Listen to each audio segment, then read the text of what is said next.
നമ്മുടെയൊക്കെ വീടുകളിലുള്ള ഒന്നാണ് ഹോട്ട് ബോക്സുകൾ. പഴയതും പുതിയതുമൊക്കെ കാണും. പൊതുവേ നമ്മളിതിൽ ഭക്ഷണം ചൂട് പോകാതെ വെക്കാനായിട്ടായിരിക്കും ഉപയോഗിക്കുന്നത്.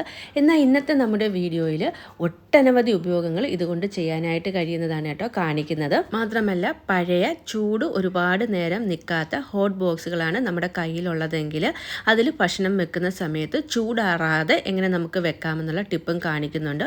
വീഡിയോ നിങ്ങൾ സ്കിപ്പ് ചെയ്യാണ്ട് കണ്ടോളൂ. ഇഷ്ടപ്പെടുകയാണെങ്കിൽ എപ്പോഴും പറയുന്നത് പോലെ സപ്പോർട്ട് ചെയ്യാനായിട്ട് മറക്കരുതേ. ഇത് എൻ്റെ കയ്യിലുള്ള 2-3 ഹോട്ട് ബോക്സുകളാണ് കേട്ടോ ഞാൻ എടുത്ത് വെച്ചിരിക്കുന്നത്. ഇതിലെനിക്ക് സ്റ്റീലിൻ്റെ ഹോട്ട് ബോക്സാണ് കുറച്ചും കൂടെ ഉപയോഗമായിട്ട് തോന്നിയിട്ടുള്ളത്. അപ്പം നമുക്ക് ഇതുകൊണ്ടുള്ള ഉപയോഗങ്ങൾ ഓരോന്നായിട്ട് കണ്ടു നോക്കാം. ചില ദിവസം രാത്രിയിലൊക്കെ നമ്മൾ കടലയായാലും ഗ്രീൻ പീസ് ആയാലും കുതിരാനിടാൻ മറന്നു പോകാറുണ്ടല്ലേ.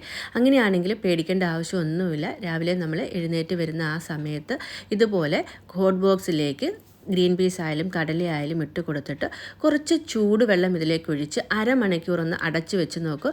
നല്ലതുപോലെ തന്നെ ഇത് കുതിർന്ന് കിട്ടും. രാവിലത്തെ നമ്മുടെ ബാക്കി പണികളൊക്കെ കഴിഞ്ഞ് കറി റെഡിയാക്കാൻ സമയമാകുമ്പോൾ ഈ ഒരു ബോക്സ് തുറന്ന് നോക്കുകയാണെങ്കിൽ അത്യാവശ്യം ഒരു വെന്തിട്ടും ഉണ്ടാവും കേട്ടോ. കാരണം നമ്മളിതിലേക്ക് ചൂടുവെള്ളമാണല്ലോ ഒഴിച്ചു കൊടുത്തിരിക്കുന്നത്. ഇപ്പം ഞാനിതൊന്ന് തുറന്ന് കാണിച്ചു തരാം. ഏകദേശം അരമണിക്കൂറോളം കഴിഞ്ഞിട്ടുണ്ട്. ഇതേ നോക്കിയാൽ നമ്മുടെ ആ ഒരു ഗ്രീൻ പീസ് നല്ല പോലെ തന്നെ കുതിർന്ന് വന്നിട്ടുണ്ട്. നമ്മൾ കൈ കൊണ്ട് എടുത്ത് നോക്കുമ്പം നല്ല രീതിയിൽ തന്നെ നല്ല സോഫ്റ്റ് ആയിട്ട് തന്നെ കിട്ടിയിട്ടുണ്ട്. ഇനി ഇത് കുക്കറിലേക്ക് ഇട്ട് കൊടുത്തിട്ട് 1-2 വിസിൽ അടിച്ച് കഴിയുമ്പോൾ പെട്ടെന്ന് തന്നെ വെന്ത് കിട്ടും കേട്ടോ. അടുത്ത ടിപ്പ്, ഒരുപാട് പഴുക്കാത്ത പഴമോ പേരയ്ക്കയോ മാങ്ങയൊക്കെ നമ്മുടെ കയ്യിലുണ്ടെങ്കിൽ പെട്ടെന്ന് പഴുപ്പിച്ചെടുക്കാനും ഈ ഹോട്ട് ബോക്സ് നമുക്ക് ഉപയോഗിക്കാവുന്നതാണ്. ഇപ്പം ഞാൻ നേന്ത്രപ്പഴമാണ് കേട്ടോ പഴുപ്പിക്കാനായിട്ട് പോകുന്നത്. ഇത് നല്ലപോലെ പഴുത്ത് കിട്ടിയിട്ടില്ല. അപ്പോൾ ഇതുപോലെ ഹോട്ട് ബോക്സിനുള്ളിലേക്ക് വെച്ച് കൊടുത്തിട്ട് ഒന്നുകിൽ ഒരു അഗർബത്തി നമുക്ക് കത്തിച്ച് വെച്ച് കൊടുക്കാം. അതല്ലാന്നുണ്ടെങ്കിൽ ചെറിയൊരു ന്യൂസ് പേപ്പറിൻ്റെ കഷ്ണം എടുത്തിട്ട് ഒരു ചെറിയ പാത്രത്തിലേക്ക് കത്തിച്ച് വെച്ച് ഇതിനുള്ളിലേക്ക് വെച്ചതിന് ശേഷം ഇതിൻ്റെ അടപ്പ് കൊണ്ട് അടച്ച് വെച്ചാൽ ഒരു 2-3 മണിക്കൂർ കഴിയുമ്പോഴേക്കും ഇത് നല്ല രീതിയിൽ പഴുത്ത് കിട്ടും.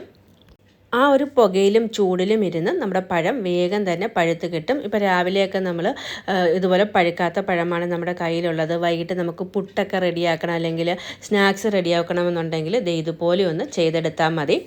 ഇവിടെ ഇപ്പം നമ്മൾ പഴങ്ങൾ കടയിൽ നിന്ന് വാങ്ങുവാണെങ്കിൽ പാതി പഴുത്ത പഴമായിരിക്കും കിട്ടുന്നത് കേട്ടോ. അപ്പം ഞാൻ വൈകുന്നേരം ഡിന്നറൊക്കെ റെഡിയാക്കാനായിട്ട് പുട്ടാണെന്നുണ്ടെങ്കിൽ ഇതുപോലെ ഹോട്ട് ബോക്സിനുള്ളിലാണ് വെക്കാറ്. ഇപ്പോൾ ഏകദേശം ഒരു 2-3-4 മണിക്കൂർ കഴിഞ്ഞിട്ടുണ്ട്. നമ്മൾ തുറന്ന് നോക്കുമ്പോൾ ഈ പഴം നല്ല പോലെ പഴുത്ത് കിട്ടിയിട്ടുണ്ട്. നമുക്കൊന്ന് ഞെക്കി നോക്കാം കേട്ടോ. സൂപ്പറായിട്ട് തന്നെ പഴുത്തിട്ടുണ്ട്. അടുത്ത ടിപ്പ്, നമ്മുടെ വീട്ടിൽ രാവിലെ എല്ലാവരും ഒരേ സമയത്തായിരിക്കത്തില്ല ചായ കുടിക്കാനായിട്ട് വരുന്നത്. അതുപോലെ തന്നെ നമ്മളിപ്പം ചായ തിളപ്പിച്ച് ഫ്ലാസ്കിലൊക്കെ വെക്കുകയാണെങ്കിൽ ആ ഫ്ലാസ്കിൻ്റെ ഒരു സ്മെല്ല് എല്ലാവർക്കും പിടിക്കണമെന്നില്ല. അപ്പം ഇതുപോലെ നിങ്ങൾ ചായ തിളപ്പിച്ച് ഒരു പാത്രത്തിലാക്കി ഹോട്ട് ബോക്സിനുള്ളിലേക്ക് വെച്ച് ഒരു പാത്രം കൊണ്ട് അടച്ച് ആ ഒരു ഹോട്ട് ബോക്സിൻ്റെ ലിഡ് വെച്ച് നല്ല പോലെ ക്ലോസ് ചെയ്ത് വെച്ചിരുന്നാൽ ചായ നമുക്ക് ചൂടോടെ തന്നെ എപ്പോഴും ഉപയോഗിക്കാനായിട്ട് പറ്റും. പലരും പല സമയത്ത് ചായ കുടിക്കാനായിട്ട് വരുമ്പം ചായ നമ്മൾ വീണ്ടും വീണ്ടും ചൂടാക്കുകയാണെങ്കിൽ അതിന് ടേസ്റ്റ് വ്യത്യാസം ഉണ്ടാകും. അതുപോലെ തന്നെ നമുക്ക് സമയനഷ്ടവും ഗ്യാസ് നഷ്ടവും ഒക്കെയാണ്. അതേസമയം നമ്മൾ ഇതുപോലെ കുറച്ച് ചായ റെഡിയാക്കി വെക്കുകയാണെങ്കിൽ ഏത് സമയത്ത് വന്നാലും നല്ല ചൂടോട് കൂടി തന്നെ അവർക്ക് ചായ എടുത്ത് കുടിക്കാനായിട്ട് കഴിയും. രാവിലെ ഇപ്പോൾ എല്ലാ വീട്ടിലും ഹറിബറി ആയിരിക്കും. അപ്പോൾ ഇങ്ങനത്തെയുള്ള കുറച്ച് ടിപ്പുകളൊക്കെ നമ്മൾ ചെയ്യുകയാണെങ്കിൽ നമ്മുടെ ജോലി ഭാരം ഒരുപാട് കുറയ്ക്കാൻ പറ്റും. അടുത്ത ടിപ്പ്, ഇതുപോലെ ബിസ്ക്കറ്റ് അല്ലെങ്കിൽ കുറച്ച് ക്രഞ്ചി ആയിട്ടുള്ള കുക്കീസുകൾ ബ്രെഡൊക്കെ വാങ്ങിക്കൊണ്ട് വന്ന് കഴിഞ്ഞിട്ട് ഒരു പ്രാവശ്യം ആ കവർ തുറന്നു കഴിഞ്ഞാൽ പിന്നെ അത് നല്ലപോലെ തണുത്ത് പോകും. ബ്രെഡൊക്കെ ആണെങ്കിൽ പെട്ടെന്ന് പൂപ്പൽ വരും. അതൊക്കെ ഒഴിവാക്കാനായിട്ട് ഇതുപോലെ ഒരു ബോക്സിലാക്കി അടച്ചു വെക്കുകയാണെങ്കിൽ നമ്മൾ എത്ര ദിവസം കഴിഞ്ഞെടുത്താലും ആ ഒരു ക്രഞ്ചിനെസ് നഷ്ടപ്പെടുകയില്ല. ബിസ്ക്കറ്റ് മാത്രമല്ല കേട്ടോ, ചിപ്സ് ഐറ്റംസ് ഒക്കെ നമുക്ക് ഇതുപോലെ ഹോട്ട് ബോക്സിനുള്ളിൽ സ്റ്റോർ ചെയ്ത് വെക്കാവുന്നതാണ്. രാവിലെയൊക്കെ ജോലിക്ക് പോകുന്ന വീട്ടമ്മമാരാണെങ്കിൽ ഇപ്പം നമ്മൾ ദോശമാവ് റെഡിയാക്കി വെക്കും. അതുപോലെ തന്നെ ചപ്പാത്തിയുടെ മാവൊക്കെ ഇതുപോലെ കുഴച്ച് സ്റ്റീലിൻ്റെ പാത്രത്തിലാക്കി വെക്കാറുണ്ട് നമ്മുടെ ജോലി ഭാരം കുറയ്ക്കാനായിട്ട്. പക്ഷേ നമ്മൾ ഫ്രിഡ്ജിൽ നിന്ന് ഇതെടുത്ത് ഉപയോഗിക്കുമ്പോൾ കല്ല് പോലെ ഇരിക്കും. നമുക്ക് പരത്തിയെടുക്കാനായിട്ട് ഒത്തിരി ബുദ്ധിമുട്ടായിരിക്കും. അപ്പോൾ ഇത് പെട്ടെന്ന് തണുപ്പ് മാറി നല്ല സോഫ്റ്റായിട്ട് ഈ മാവ് കിട്ടാനായിട്ട് നമുക്കൊരു ടിപ്പ് കണ്ടു നോക്കാം. നമ്മുടെ വീട്ടിലുള്ള ഹോട്ട് ബോക്സിലേക്ക് നല്ല പോലെ തിളച്ച കുറച്ച് വെള്ളം ഒഴിച്ച് കൊടുത്തിട്ട് ആ ഒരു സ്റ്റീലിൻ്റെ പാത്രം ഉണ്ടല്ലോ നമ്മൾ മാവ് കുഴച്ച് വെച്ചിരിക്കുന്ന ആ പാത്രം ഈ ഒരു വെള്ളത്തിലേക്ക് ഇറക്കി വെച്ച് കൊടുത്ത് ആ ഒരു ഹോട്ട് ബോക്സ് അടച്ച് ഒരു 10 മിനിറ്റ് വെച്ചതിന് ശേഷം എടുത്ത് നോക്കൂ. നമ്മുടെ മാവ് നല്ല ഫ്രഷ് ആയിരിക്കും.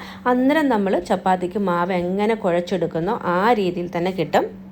നമ്മുടെ കയ്യിൽ തൈര് റെഡിയാക്കി എടുക്കാൻ ഉറയില്ല എന്നാൽ ഒരു 3-4 മണിക്കൂറിനുള്ളിൽ പെട്ടെന്ന് തൈര് റെഡിയാക്കണമെങ്കിൽ ഈ ഒരു ടിപ്പ് കണ്ടു നോക്കൂ.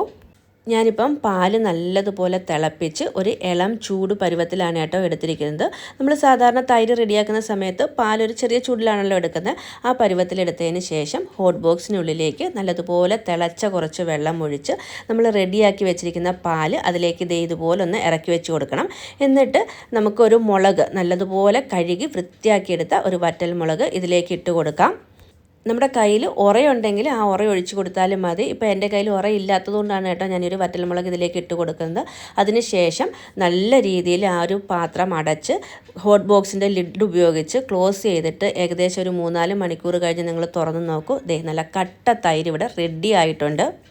ഒരു തുള്ളി പോലും ഉറ ഉപയോഗിക്കാണ്ടാണ് കേട്ടോ ഈ ഒരു തൈര് നമ്മൾ റെഡിയാക്കി എടുത്തിരിക്കുന്നത്. ഉറയില്ലാണ്ട് വ്യത്യസ്തമായ 3 രീതികളിൽ എങ്ങനെ തൈര് തയ്യാറാക്കാമെന്നുള്ളൊരു വീഡിയോ ഇതിനു മുമ്പ് ഇട്ടിട്ടുണ്ട്. ലിങ്ക് ഞാൻ ഡിസ്ക്രിപ്ഷൻ ബോക്സിൽ കൊടുക്കാം. അടുത്ത ടിപ്പ്, നമ്മളിപ്പം ദോശയ്ക്കോ അപ്പത്തിനോ വേണ്ടി അരി കുതിർക്കാനിടാൻ മറന്നു പോയിട്ടുണ്ടെങ്കിൽ ഒരു 2 മണിക്കൂറിനുള്ളിൽ അരി കുതിർത്തെടുക്കാൻ നമുക്ക് ഈ ഒരു ഹോട്ട് ബോക്സ് ഉപയോഗിക്കാവുന്നതാണ്.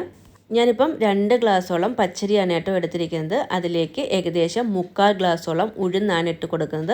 ഇനി ഇതിലേക്ക് 1 ടേബിൾ സ്പൂണോളം ഉലുവ കൂടി ചേർത്തിട്ട് നല്ലപോലെ തിളച്ച വെള്ളം ഒഴിച്ച് നമ്മുടെ ഹോട്ട് ബോക്സ് അടച്ച് വെച്ച് നോക്ക്. 1 മണിക്കൂർ അല്ലെങ്കിൽ 1.5 മണിക്കൂറിനുള്ളിൽ ഈ ഒരു അരി നല്ല പോലെ തന്നെ കുതിർന്ന് കിട്ടും. രാവിലെയൊക്കെ തിരക്കിനിടയിൽ അരി കുതിർക്കാനായിട്ട് ഇടാൻ മറന്നു പോകുന്ന സമയങ്ങളിൽ ഞാൻ ഈ ഒരു രീതിയിലാണ് കേട്ടോ അരി കുതിർത്തെടുക്കുന്നത്. ഏകദേശം 1 മണിക്കൂർ അല്ലെങ്കിൽ 1.5 മണിക്കൂറിനുള്ളിൽ ഈ അരി നല്ല രീതിയിൽ കുതിർന്ന് കിട്ടും. പിന്നെ നമുക്കിതെടുത്ത് അരച്ചെടുത്താൽ മതി. ഇതേ നോക്കിയേ, ഇപ്പോൾ ഒരു 1.5 മണിക്കൂർ കഴിഞ്ഞതിന് ശേഷമുള്ള നമ്മുടെ പച്ചരിയാണ്. നല്ലപോലെ തന്നെ കുതിർന്ന് കിട്ടിയിട്ടുണ്ട്. ഇനി ഞാനിത് നല്ല രീതിയിൽ കഴുകിയതിന് ശേഷം അരച്ചെടുക്കുകയാണ് ചെയ്യുന്നത്. ചിലർക്കൊക്കെ ദോശമാവ് എങ്ങനെ അരച്ച് വെച്ചാലും നല്ലപോലെ പൊങ്ങി വരത്തില്ല, പ്രത്യേകിച്ചും തണുപ്പുള്ള സ്ഥലങ്ങളിൽ. അങ്ങനെയുള്ളവരാണെങ്കിൽ ഇതുപോലെ ദോശമാവ് ഞാൻ കുറച്ച് ചോറും കൂടെ ചേർത്തിട്ടാണ് കേട്ടോ അരച്ചേക്കുന്നത്. അരച്ചതിന് ശേഷം ഈ ഒരു ഹോട്ട് ബോക്സിൽ ഒഴിച്ച് അടച്ച് വെക്കുകയാണെങ്കിൽ ഒരു രാത്രി കഴിയുമ്പം നല്ലപോലെ ഫെർമെൻറ്റേഷനൊക്കെ കഴിഞ്ഞിട്ട് സോപ്പ് പത പോലെ പൊങ്ങിക്കിട്ടും. ദോശയുടെ മാവ് മാത്രമല്ല കേട്ടോ, അപ്പത്തിൻ്റെ മാവും ഈ ഒരു രീതിയിൽ നമുക്ക് തയ്യാറാക്കാവുന്നതാണ്. ഒരു രാത്രി ഒന്നും വേണ്ട കേട്ടോ, ഏകദേശം ഒരു 2-3 മണിക്കൂറിനുള്ളിൽ തന്നെ നല്ല പോലെ പൊങ്ങിക്കിട്ടും. ഇനിയും ഹോട്ട് ബോക്സ് ഉപയോഗിച്ച് ചെയ്യാൻ പറ്റുന്ന ഒരുപാട് ടിപ്പുകളുണ്ട് കേട്ടോ. അത് നമുക്ക് സെക്കൻഡ് പാർട്ടായിട്ട് ഒരു വീഡിയോയിലിടാം. ഇനി നമ്മൾ ഡെയിലി ഈ ഹോട്ട് ബോക്സ് ഉപയോഗിക്കുന്ന സമയത്ത് ഇതിനുള്ളിലുള്ള ആ ഒരു സ്മെല്ല് മാറാനായിട്ട് ഒരു അടിപൊളി സൂത്രം പറഞ്ഞു തരാം. ഒന്നുകിൽ ഒരു ടിഷ്യൂ പേപ്പറിലേക്ക് കുറച്ച് ചായപ്പൊടി ഇതുപോലെ ഇട്ട് നല്ല രീതിയിൽ മടക്കി ഇതിനുള്ളിൽ വെച്ചാൽ മതി. അതല്ലാന്നുണ്ടെങ്കിൽ ടീ ബാഗുകൾ കിട്ടുമല്ലോ, അത് ഇതിലേക്ക് ഇട്ട് അടച്ചു വെച്ചാലും ഹോട്ട് ബോക്സിനുള്ളിലെ സ്മെല്ല് പെട്ടെന്ന് മാറിക്കിട്ടും.